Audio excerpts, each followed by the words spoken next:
Hi, and welcome to today. We're talking today about myofascial release. So on some of my previous videos, I was talking to you about how to use your foam rollers to release out tension and knots in the body. Well, today we're going to focus on a different way to use different types of balls that you might have, and it's a way to get into certain areas, knots or muscle tension that maybe you struggle to on a foam roller. So some of the foam rollers are really long in length, and it's great for doing large muscle areas like the quads and the hamstrings. And then you get slightly smaller ones, which are quite good for getting into smaller areas like glutes. But sometimes I find in between the shoulder blades or in the shoulder, you're gonna find tension and you struggle to kind of get the foam roller into that position. So then I use balls, and I have lots of different balls here. But first of all, let's go back a step and let's talk about myofascial release. What is myofascial release? So what it is you have a thing called fascia in your body, and every part of your body is covered in it. And often when people ask me, what is it? It's really hard to describe, but it's like this sticky membrane. And the easiest thing I could suggest or show you is imagine that your body is covered, and I'm going to come up nice and close, by this stretchy, sticky, fibrous kind of connective tissue that goes around all the muscles.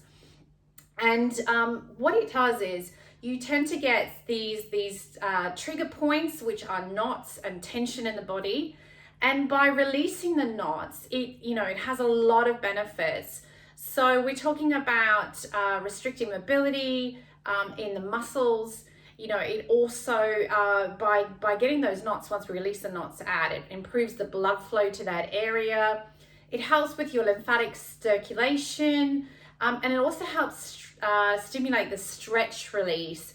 So in the long run, it reduces muscle soreness, aches, pains, strains, that sort of thing. And people often say to me, how do I get these knots? Like, why am I getting them? And some of it can be related to injury. It can be repetitive movements. It may be a restrictive movement in your muscles. Like, for instance, quite often people complain about a pain in their glutes and they just don't know what it's relating to. And, there's a few simple ways by looking at how you drive, how you sleep, how you sit at your desk.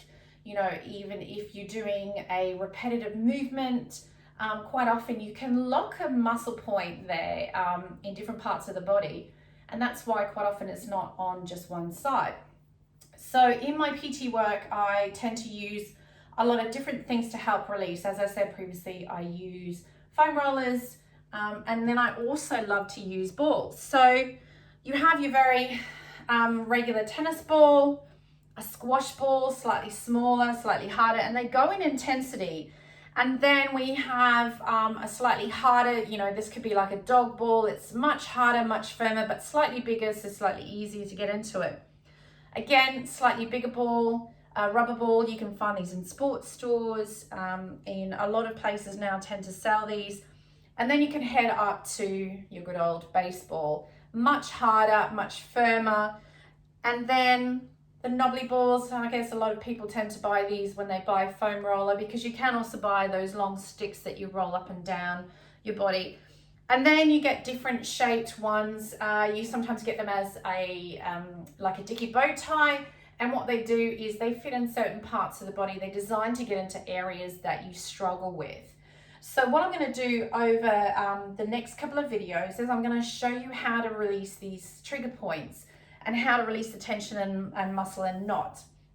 But of course, what I always recommend is if you are struggling and you've tried stretching, you've tried releasing, you've tried the heat and cold therapy, and you're still suffering, it's always good advice to see a professional. So whether you go to your GP and get a referral, osteo, chiro, quite often they have massage techniques and ways to release out the muscles and knots.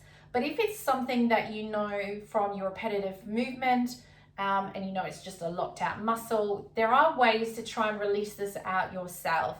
So over the next few videos, I'm just going to show you some basic steps to release these muscles in the hope that it can help keep you fit, active, and moving a little bit better and a little bit freer. So please let me know how you find these videos, and if you have any questions, don't hesitate to reach out. And then look forward for the next videos for the specific points that I'm going to go through. Thanks for joining.